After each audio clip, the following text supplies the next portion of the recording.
Welcome to DHL and congratulations! You're now part of the largest supply chain company in the world. Come join me in taking a virtual tour of this multifaceted operation. Here at our Warren Metering Center, we perform many services to support the Warren Truck Assembly Plant for Fiat Chrysler Automobiles, or FCA, where they build the Ram 1500 pickup trucks. We truly are an extension of this plant for FCA.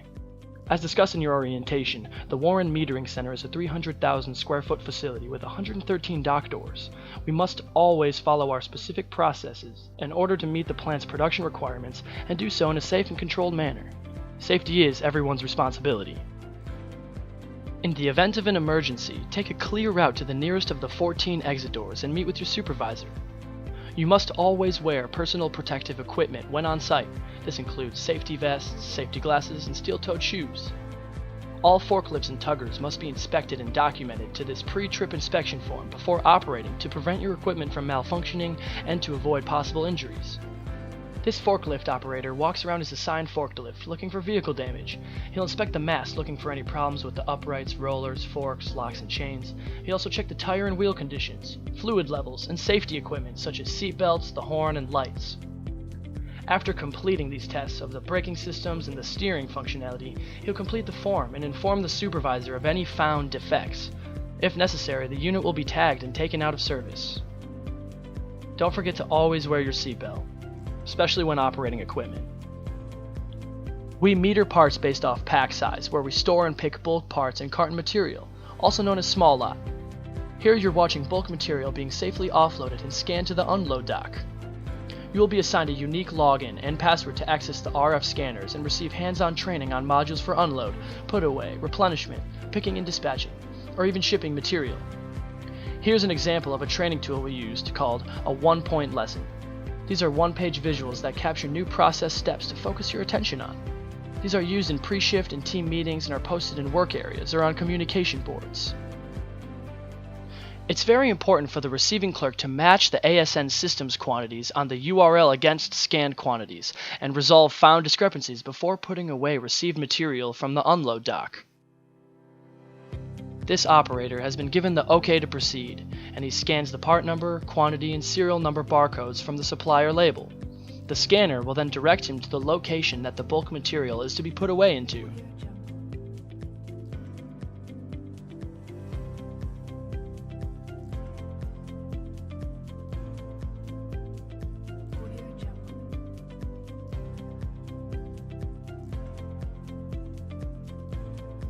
Pickers take a can-do approach when completing all orders on their picking lists displayed on their scanners.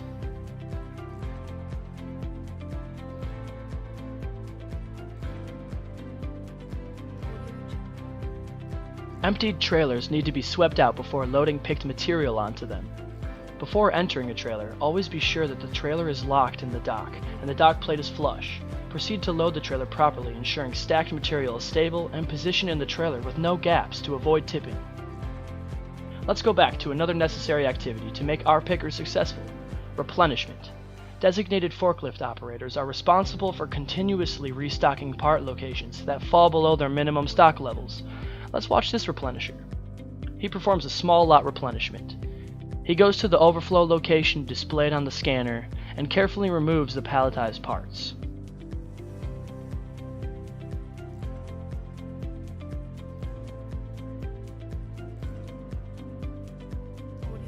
Before proceeding to the assigned picking location, he removes all banding, shrink wrap, and if present, any lids on the pallet and disposes of them properly.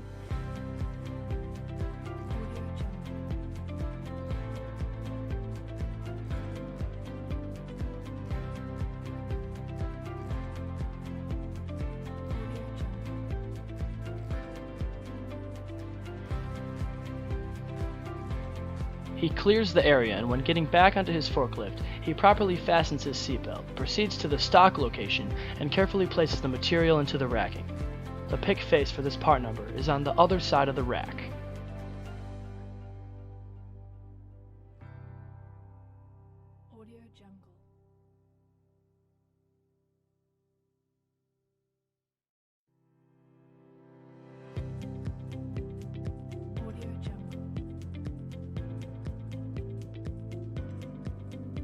Before starting his next replenishment assignment, he picks up the empty loose wood pallets and takes them to the designated wood pallet processing area for recycling.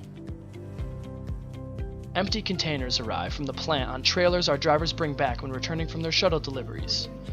Container forklift operators receive their assignments from their supervisor at the linker container office and proceed to offload these trailers. Once top hats are offloaded, that trailer stays at the designated outbound door and is reloaded with the small lot top hat routes.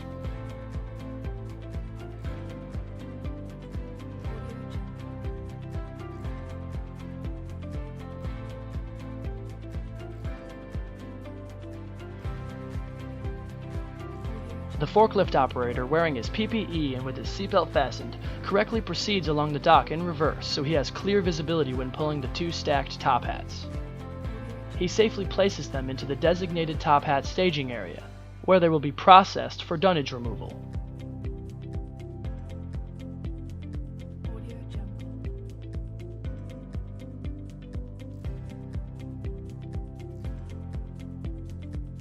He returns to his assigned trailer to offload the next set of top hats from the plant.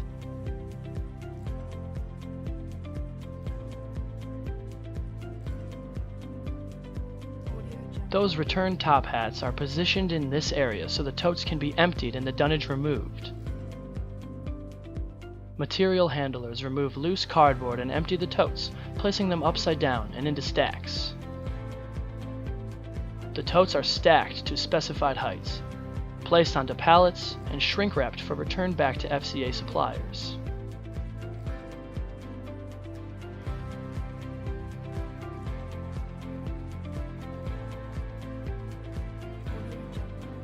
The material handlers will place all cardboard dunnage into steel dumpsters in the area. Designated forklift operators will take those full dumpsters to the compact door, will lift and empty them into the compactor for processing.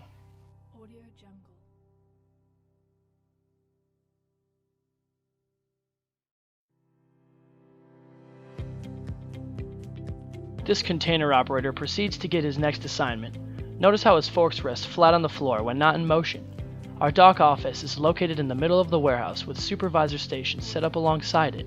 Supervisors will monitor and research part and route activity here and issue picks and load assignments to their associates from this area. Our small lot pick and stock aisles are color-coded for each top hat route. Each route begins with picking multi-use parts from this area between aisles Q and R. Always pick right the first time. Using the scanner, following the picking order, go to the location and scan the part number and quantity barcodes on each individual carton and place it on the right or left side of the top hat, according to the directions provided on the scanner display screen. Once all picks for the route are completed, the serial number picking audit is performed as described in our GluePEX small lot picking work instruction. When completed, the top hat train can now be dispatched to the outbound staging area for loading. The designated small lot loader will remove the top hats from the dollies on the train. He starts by lifting top hat 3 and stacking it onto top hat 2. He carefully aligns the top hat, so all 4 pegs are nested firmly together to prevent the stack from tipping over when being moved and while in transit to the plant.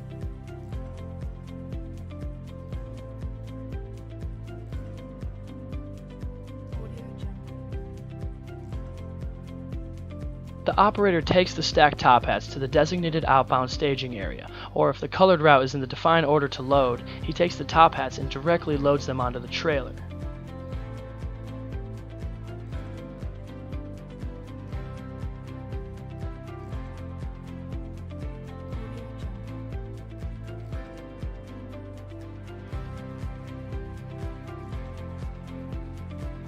You'll see he takes these top hats all the way to the nose of the trailer, indicating that this is the purple route being loaded.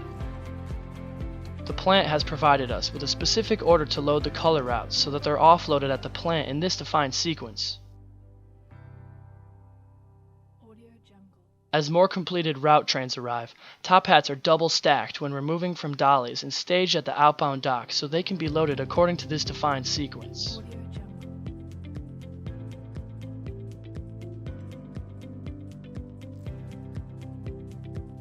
Always use safe and proper forklift operating techniques when parking your equipment. If you need a brake, your forks must rest flat on the floor. Turn off the unit. Apply the parking brake. Unfasten your seatbelt and carefully get off your unit using the 3-point on the contact maneuver.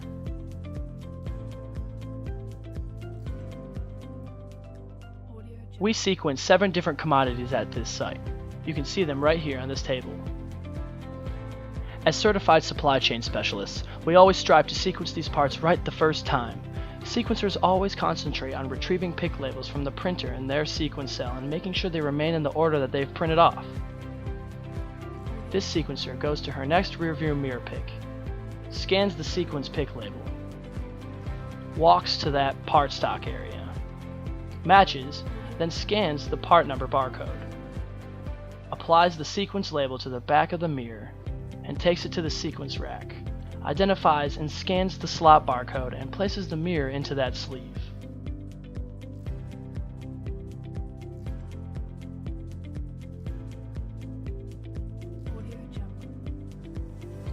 What's wrong with this picture? Correct! All associates must wear safety vests at all times on the floor. This sequencer is picking tail lamps, adhering to all process steps perfectly. She's taking the next sequence pick label, going to the correct part stock location, and scans the sequence pick label after matching it to the part number. She then scans the part number barcode and applies the sequence pick label to the back of the tail lamp and walks it over to the sequence rack. She scans the correct slot barcode on the sequence rack and carefully places the scanned tail lamp into that sleeve. She inspects her next pick label and proceeds to pick and sequence that part and continues until the rack is completed.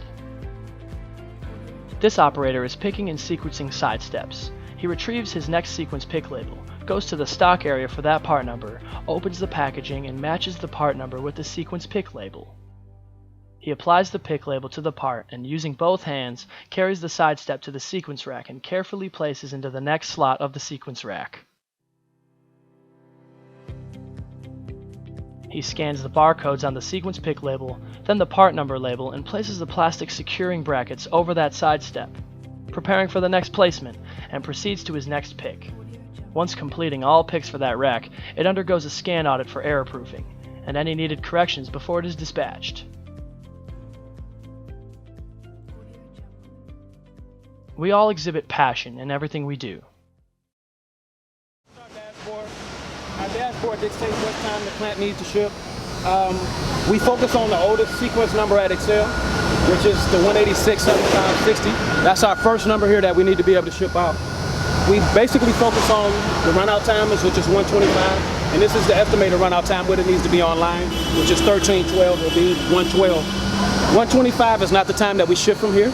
It just gives us enough time to be able to allow the load to leave here and get the driver enough time to be able to make it to the plant and be able to encounter any difficulties on the way. Flat tire or getting caught by a train or something, we'll have enough time to be able to deal with those before we get it there to make sure that the load is on time. If it goes down into the 70s, the screen will turn colors, it'll turn to yellow. If it drops below the 70s and go into the 60s, the screen will turn red. So right now, all the commodities in great shape. We're ahead, the plant's in good shape. Actually right now they're on lunch, so we should be in really good shape, but for the most part, things are looking really good for us. Damaged and suspect parts are tagged and isolated from conforming product in these designated areas. We also isolate and contain requested parts for the customer in this locked and fenced-in area. The gate to this area must be locked at all times and only opened when retrieving parts.